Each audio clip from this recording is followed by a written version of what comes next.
Alright, let's dive into this Mariners White Sox trade because it's one of those deals that, on the surface, feels like a solid move, but when you start peeling back the layers it gets really interesting. And personally, I think it says a lot about where the Mariners are as an organization right now. So let's start with the big name here. Luis Castillo. The guy's a rock, literally La Piedra. And he's been a fan favorite in Seattle since 2022. But here's the thing. Trading him wasn't just a knee-jerk reaction to a rough 2026. If you take a step back and think about it, this move was almost inevitable.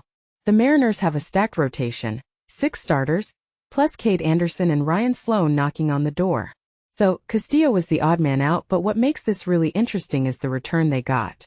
It's not just about the players. It's about the strategy behind it. First up, Seranthony Dominguez. On paper, he's the right-now piece.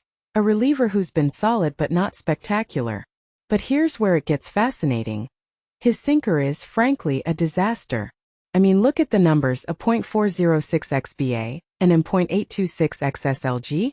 That's not just bad. It's historically bad.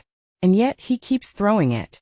What many people don't realize is that this isn't just a pitch problem. It's a sequencing issue. His sweeper is actually pretty good, but the sinker's lack of deception is killing him. From my perspective, this is a fixable problem. If the Mariners can tweak his approach, maybe ditch the sinker entirely or use it in super specific counts, he could be a high-leverage guy. But right now, he's a middle relief project with upside. That's the kind of gamble I like to see a team take. Then there's Nolan Jones. Honestly, this is the part of the trade that feels like a head-scratcher. Jones was a big deal once, but his minus 1.3 F4 over the last 2 seasons? Ouch. He's basically a quad A player at this point, and with his strikeout issues I'm not holding my breath for a turnaround. But here's the thing. The Mariners didn't trade for Jones to be a star. He's depth, plain and simple. And in a season where injuries happen, depth matters. Still, I can't help but think this is more about the other guys in the deal than Jones himself. Which brings me to Boston Smith. This is the guy who, in my opinion, makes the trade worth it. Smith is the prospect to watch here. He's mashed at every level, and his power is legit. People are already comparing him to Harry Ford, but I think Tyler Soderstrom might be a better comp. He's got the pop, he's got the versatility, left field, maybe even backup catcher, and he's just 21.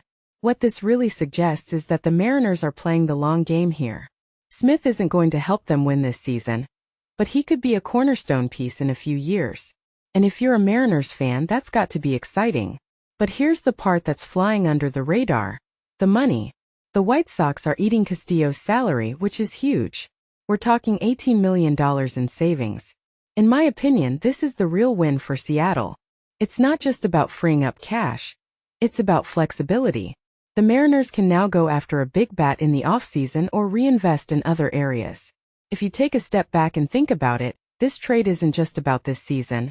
It's about setting the team up for the next few years. That's the kind of forward-thinking move that separates good front offices from great ones.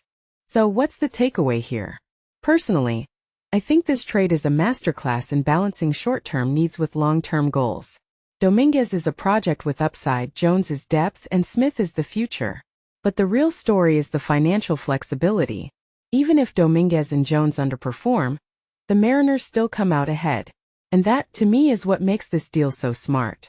It's not flashy, but it's strategic. It's the kind of move that makes you think, okay, these guys know what they're doing. Now the question is, what's next? Are the Mariners done? Or is this just the first domino? I'm betting on the latter. Let me know what you think in the comments. Is this trade a win for Seattle? Or did they give up too much? Let's keep the conversation going.